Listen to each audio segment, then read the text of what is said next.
বেগুন চাই তেল, কিন্তু আমি বললাম না রে ভাই, তুই আজ তেল ছাড়াই খুশি থাক, কারণ তোর ডায়েট করা দরকার। তাই আজ বানাবো তেল ছাড়া বেগুন ভাজা। এই বেগুন ভাজার জন্য যে মশলাগুলো ব্যবহার করব তা দেখে বেগুন অবাক হয়ে বলবে আমার জন্য এত আয়োজন। এই রেসিপিটা একবার খেলে বেগুনের সাথে যারা আড়ি পেরেছেন তারাও বেগুনের প্রেমে পড়ে যাবেন কনফার্ম। আসসালামু আলাইকুম, হ্যাপি নিউ ইয়ার। নতুন বছরের নতুন রেসিপি দিয়ে শুরু করছি আজকের এপিসোড। তেল বেগুনের এই অমর প্রেম কাহিনীর শুরুতেই আমি আছি মোহাম্মদ ফেরদৌস রহমান আপনাদের সাথে, আর আপনারা আছেন দি ফ্রেশ ফ্লেভারে। রেসিপিটি ভালো লাগলে সাবস্ক্রাইব করতে ভুলবেন না, আর ফেসবুক পেজ থেকে আমাদের এই ভিডিওটি দেখে থাকলে লাইক এবং কমেন্ট করতে ভুলবেন না। ভালো না লাগলেও সাথে থাকুন, কারণ দেখতে দেখতে ভালো লাগা তৈরি হয়ে যাবে।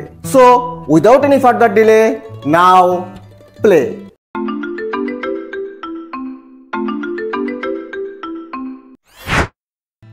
বাজার থেকে সেরা জাতের বাছাই করা সতেজ টাটকা গুণবতী বেগুন নিয়েছি। এবার একটি বাটিতে পরিষ্কার জল নিয়ে বেগুনের পা থেকে মাথা পর্যন্ত ভালো করে ধুয়ে পরিষ্কার চকচকে ধবধবে করে নিব।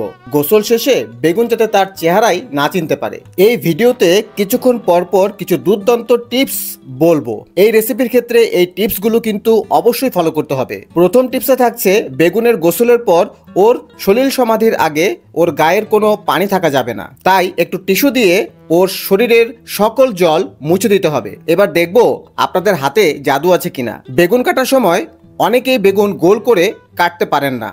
আমারটা কেমন হলো কমেন্ট করে জানান। আগের ভিডিওতে কমেন্ট করেছেন অস্ট্রেলিয়া থেকে শাকিল নওয়াজ, ঢাকা থেকে ফারজানা, ফেনী থেকে মাহবুজুল হক এবং ড্যামরা থেকে শ্রাবণ। ধন্যবাদ আপনাদের সবাইকে। এর বেশি কিছু দিতে পারলাম না। এবার আতসী কাজ দিয়ে ভালো করে দেখে নিন কোনো পোকামাকড় এর ভেতর খেলা করছে কিনা। এবার গায়ে হলুদের পালা। মঞ্চ রেডি করে প্রথমে ওদের গায়ে ছিটিয়ে দিন হলুদের গুঁড়ো।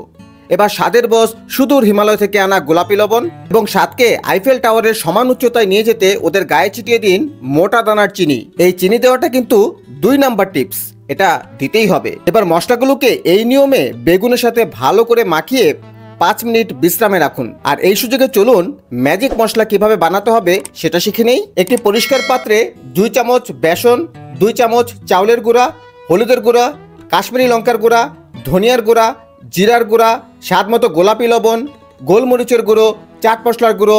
এই চাট মশলাটি অবশ্যই দিতে হবে, এটা কিন্তু 3 নাম্বার টিপস। স্বাদ বহুগুণ বেড়ে যাবে। এবার মিক্সচারের পালা। 5 মিনিটের জন্য রেখে দেওয়া বেগুনগুলোর চিনি গলে যাবে। তারপর ওদের এই বেসনের ম্যাজিক মশলা দিয়ে কোট করে নিন। মেকআপ কিন্তু খুব ভালো করে করতে হবে। দেখুন তো চিনতে পারেন কিনা। মনে হচ্ছে এখন একটি কামড় বসিয়ে দেই, আর তোর সইছে না। এবার শেষ খেলা। কড়াইটি ভালো করে হিট করে সামান্য সরিষার তেল দিয়ে বেগুনের বোটাটি দিয়ে পুরো প্যানটি মাখিয়ে নিন। এটা কিন্তু 4 নাম্বার টিপস। এবার নরম হাতে সরম ভুলে ওদের প্যানে বসিয়ে ঢাকনা দিয়ে ঢেকে 5 মিনিট পানির বিরতি দিন। রবীন্দ্র বা নজরুল গীতি গাইতে থাকুন, আর 5 মিনিট পর ওদের ব্যাক সাইডও ভেজে নিন। আজকের ভিডিওর সর্বশেষ টিপসটি দিচ্ছি। এই ভাজার সময় চুলোর আঁচ লো মুডে থাকতে হবে কিন্তু, ঠিক আছে? এবার শুনুন কতটা ক্রিস্পি হয়েছে। নামানোর পূর্বে একটি ব্রাশ দিয়ে ওদের গায়ে হালকা করে সরিষার তেল মালিশ করে দিন।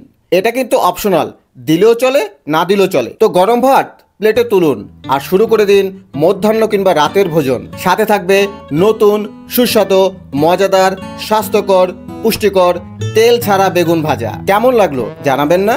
অপেক্ষায় থাকলাম আপনাদের সুন্দর কমেন্টগুলো পড়ার জন্য। ধন্যবাদ।